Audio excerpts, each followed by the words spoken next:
Alright, hello mga kaibigan, welcome back to my YouTube channel muli. This is Gerald's TV at syempre meron naman po tayong panibagong video at ito nga po mga kaibigan ay tungkol dito kay Beyonce na kung saan ay talagang humanga, no, hinangaan ito ni Kalinga Prab itong si Beyonce. At isa pa mga kaibigan ay nabalitaan po natin, no, napanood po natin sa isang video or live ni Kalinga Prab na ito palang si Beyonce ay muntika na or meron pong nagbabalak na ito ay guluhin or mawakwak, no, or basta gustong guluhin ang Kalingap, no, ang mga beneficiary ng Kalingap ay meron na naman pong gustong magwakwak or umagaw kumbaga. So yan ang ating alamin at tatalakayin mga kaibigan kung bakit hindi po umubra, no, kay Beyonce ang mga wakwak na yan, no, at ano nga ba ang nangyari, bakit hinangaan itong si Beyonce ni Kalinga Prab. So yan po ang ating alamin at syempre bago natin umpisan yan ay kung bago ka pa lamang po dito sa ating channel ay pakibisita po ng mga channel ng Mag-amang Bal Santos Matubang, Kalinga Prab, at Edna Vlogs at syempre lahat po ng Kalinga Partners. At syempre mga kaibigan ay binabati ko rin po kayo ng isang mapagpalang araw sa inyong lahat saan mga lupalop po kayo ng mundo naroon. Kung dyan po sa inyo ay umaga, tanghali o gabi, lagi nyo pong tatandaan, mag-iingat po kayo palagi. Alright, ito na mga kaibigan at talakay na natin ito, no, at ito nga po ay patungkol dito kay Beyonce na kung saan talaga ay meron na naman palang gustong manggulo, no, dito kay Beyonce. At buti na lamang po, no, mga kaibigan, itong si Beyonce ay ginamit ang kanyang utak o ang kanyang isip, no, puso at isip ang kanyang ginamit at hindi nga po umubra ang wakwak, no, ang isang wakwak or ito ay hindi ko alam mga kaibigan kung ito ay sponsor, no, na kumakausap, no, dito kay Beyonce, no, hindi po tayo sigurado. At ito nga ay gustong sulutin, no, itong si Beyonce dito kay Kalinga Prab. At yun nga, no, ay ayon nga yan kay Kalinga Prab, no, napanood po natin sa kanyang live na kung saan po ay itong si Beyonce di umano mga kaibigan ay meron daw nagchat-chat sa kanya or nagme-message, no, na gustong magbigay or siguro hindi po natin alam mga kaibigan, hindi naman siguro sinabi na direktahang sinabing aagawin siya, no, dito kay Kalinga Prab, pero parang ganun na rin, no, ang ibig sabihin nun mga kaibigan. At yun nga ang pagkasabi ni Beyonce ay hindi po siya papayag, no, na ang mga ibibigay sa kanya ay magrerekta mismo kay Beyonce. At ayon pa sa kanya, kung meron mang magpapaabot ng tulong katulad ng pera, no, o mga ganyan, ay gusto ni Beyonce, no, ay ipaalam or mismong irekta, no, dito kay Kalinga Prab, no. Kaya naman ito ang maganda dito kay Beyonce, no, na nandoon po yung respeto niya, no, dito kay Kalingap at ginamit niya talaga ang isip at puso niya, no, na kung saan ay kung ano po ang tama, no, tamang gawin ay yun po ang ginawa ni Beyonce, na kung saan ay hindi po siya pumayag sa kagustuhan ng isang gustong magwakwak, no. At yun nga, ayon kay Beyonce ay kung gusto nilang tumulong, no, ay irekta na lang yung mga tulong nila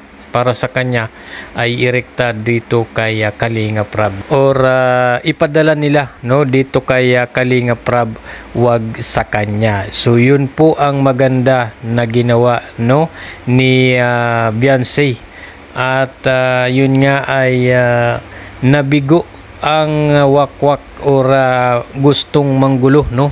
Hindi po umubra kay Beyonce ang mga taong gustong agawin si Beyonce dito sa Kalingap no. At yun nga, alam naman po natin no na marami na pong nangyaring ganyan no, lalong lalo na ang mga viral no, yung talagang mga sikat na mga tinutulungan ng Kalingap no, ni na Kalingap Rab ay bakit ganun ay marami po ang gustong umagaw no or magwakwak. Doon pumapasok yung mga wakwak kapag alam nilang viral no ang isang beneficiary ay parang nanggugulo talaga, intention nilang guluhin no ang Kalingap. So buti na lamang po no mga kaibigan ay itong si Beyonce ay magaling at hindi po siya pumayag sa kagustuhan ng gustong magwakwak no. At yun nga ay hindi po siya katulad no ng ibang mga dating natulungan ng Kalingap na pagkatapos tulungan, pagkatapos bigyan ng magandang bahay ay basta-basta na lang iiwan ang Kalingap at yun nga ay sumama doon sa mga wakwak. At tingnan mo naman ang nangyari no mga kaibigan, maraming may mga ilan dyan na natulungan ng Kalingap na kumbaga ay kinalimutan ang Kalingap no, sina Kalingap Rab at sumama nga doon sa mga wakwak. Tingnan mo ay hindi naman gumanda ang kanilang buhay at sa umpisa lang po yan no, sa umpisa lang sila parang tinulungan at bandang huli ay pinabayaan din sila. At ang masama pa dyan mga kaibigan ay lalong naghirap no, lalong nahirapan din ang kanilang buhay or ang kanilang pamumuhay dahil nga po iniwan din sila no ng mga nagwakwak din sa kanila. At ang iba rin ang Kalingap, talagang ang Kalingap kapag tinulungan ka ay talagang hanggat merong pantulong ang Kalingap, hanggat kaya ng Kalingap ay tutulungan ka at hindi ka po pababayaan no. So ganyan po ang Kalingap no, ang team Kalingap. Talagang kapag tumulong ay wala pong anumang hinihinging kapalit no, wala pong hinihinging anumang kapalit yan mga kaibigan. Hindi katulad ng mga wakwak na yan no, na kapag meron ka or viral ka ay saka lang yan, nandyan yan.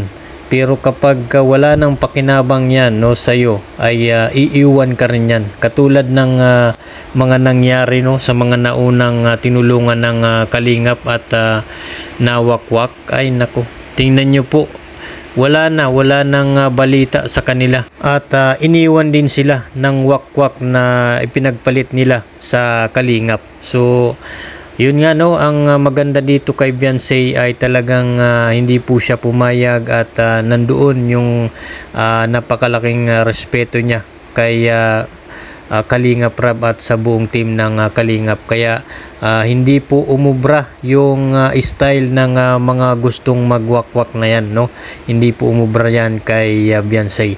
At dahil nga dyan no mga kaibigan ay dito po humanga no si Kalingap Rab kay Beyonce dahil sa kanyang ginawa. At talagang hindi niya po kinalimutan na sina Kalingap Rab at ang team Kalingap ang nakakatulong talaga sa kanila no. So hanggang dito na lamang po ang ating video mga kaibigan, at sa gusto pong mapanood ang buong detalye patungkol nga dito sa gustong magwakwak, no, ay bisitahin nyo po ang channel ni Kalingap Rab at doon nyo po mapapanood ang buong video at ang video ito ay yun po yung kanyang live, no, nung nakaraang araw.